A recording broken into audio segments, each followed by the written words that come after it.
श्री राघवेंद्राय नमः। आज आपसे मैं एक चर्चा करना चाहता हूँ। वो है यूसीसी, यूनिफॉर्म सिविल कोड। हमारे प्रधानमंत्री श्रीमान नरेंद्र मोदी ने मध्य प्रदेश में 23 जून के बाद 23 जून की जो मीटिंग हुई है पटना में विपक्षी नेताओं के, उसके बाद उन्होंने एक मीटिंग की मध्य प्रदेश में। श्रीमान नरेंद्र मोदी जनता से रूबरू हुए और उन्होंने कहा कि मैं चाहता हूँ, भारतीय जनता पार्टी या सरकार की सोच है कि यूनिफॉर्म सिविल कोड लाया जाए। आपको मालूम होगा कि यूनिफॉर्म सिविल कोड क्या है। यूनिफॉर्म सिविल कोड ये है, एक देश एक कानून। अभी जैसे कि आप भिन्न भिन्न धर्मावलंबी हैं, जैसे कोई 4 शादी कर सकता है और कोई एक ही शादी कर सकता है, नहीं, जो होगा एक ही शादी होगा। शादी विवाह का कानून एक होगा, धन के बंटवारे का कानून एक होगा। क्योंकि एक देश है तो एक कानून होगा, इसमें बुरा क्या है। लेकिन न जाने क्यों विपक्षी नेताओं को जब कभी भी एक अच्छे कानून की बात आती है, पेट में दर्द होने लगता है। सबसे पहले तो ओवैसी साहब फान गए इसमें। उन्होंने कहा कि साहब, uniform civil code Hindu civil code है। कैसे?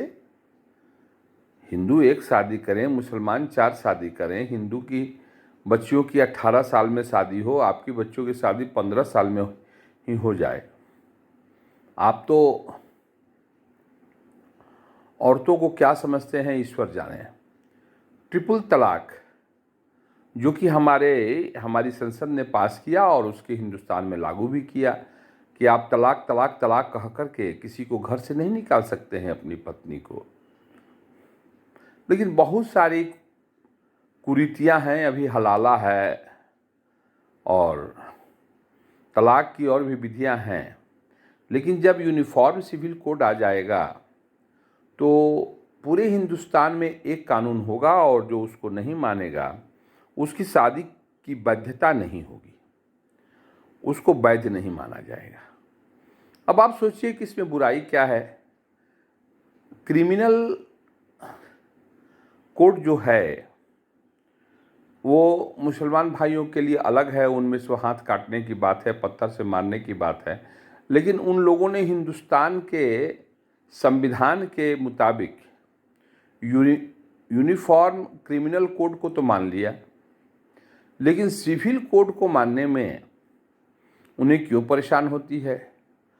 और वोट बैंक की राजनीति तो इतनी कट्टर हो गई है कि अभी अभी आप सुने हैं कर्नाटका में जो सरकार बनी है उसने कहा है, ऐ हिंदुओं, गो हत्या होगी और गो हत्या करने वालों के बारे में अगर तुम कुछ बोलोगे तो तुम्हें पीटा जाएगा, तुम्हें सजा दी जाएगी।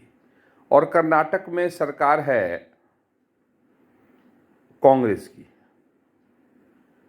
अब जो लोग गेरुआ वस्त्र पहन करके और कर्नाटक कांग्रेस का विज्ञापन करते थे, उनको अब सोचना होगा।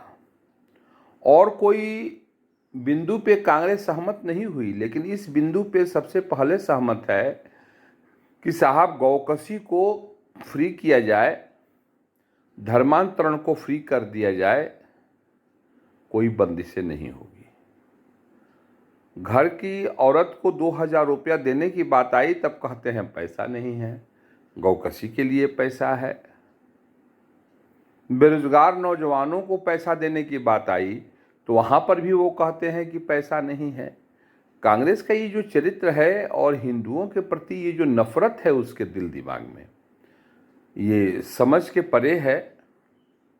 खैर, प्रधानमंत्री जी का मध्य प्रदेश से जो ये घोष है यूनिफॉर्म सिविल कोड, कि पूरे हिंदुस्तान में एक देश है और उसमें एक ही कानून होगा, और ये कानून होगा संपत्ति के बंटवारे के, शादी से संबंधित, बच्चों से, नौकरी से, व्यवसाय से, जितने भी कानून हैं अगर कहीं अलग अलग हैं तो उनको एक समान कर दिया जाएगा।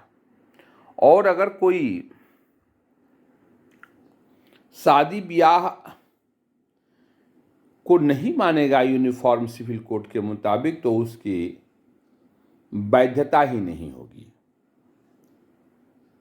इतना ही कहना है प्रधानमंत्री जी का कि विपक्षी नेताओं ने अपने पेट का दर्द बयां करने लगे और इस तरह से हिंदुस्तान जहां एक विकास के तरफ जा रहा है, पहले हम 14वें पोजीशन पे थे आर्थिक स्थिति में, आज 4-5वें पे हम हैं। इसको कुछ लोग पचा नहीं पा रहे हैं, लेकिन हमें प्रधानमंत्री के इस सपने को साकार करना होगा और हिंदुस्तान में यूनिफॉर्म सिविल कोड, यानी प्रत्येक नागरिक है, चाहे वो किसी भी धर्म का हो, क्रिश्चियन हो, बौद्ध हो, जैन हो, सिख हो, मुसलमान हो या हिंदू हो, सबके लिए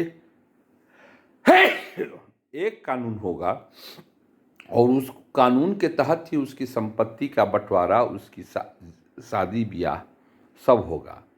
इसमें बुराई कुछ नहीं है, बल्कि इससे देश मजबूत होगा, हमारी विदेशों में पहचान बनेगी और एक बलवान राष्ट्र बनकर के उभरेंगे। हमें उम्मीद है कि आपका ये यूनिफॉर्म सिविल कोड पर ये मेरा वीडियो अच्छा लगा। अगर अच्छा लगता है तो इसको लाइक कीजिए, सब्सक्राइब कीजिए। इसी प्रकार के मैं वीडियो बराबर लाता रहूँगा। धन्यवाद।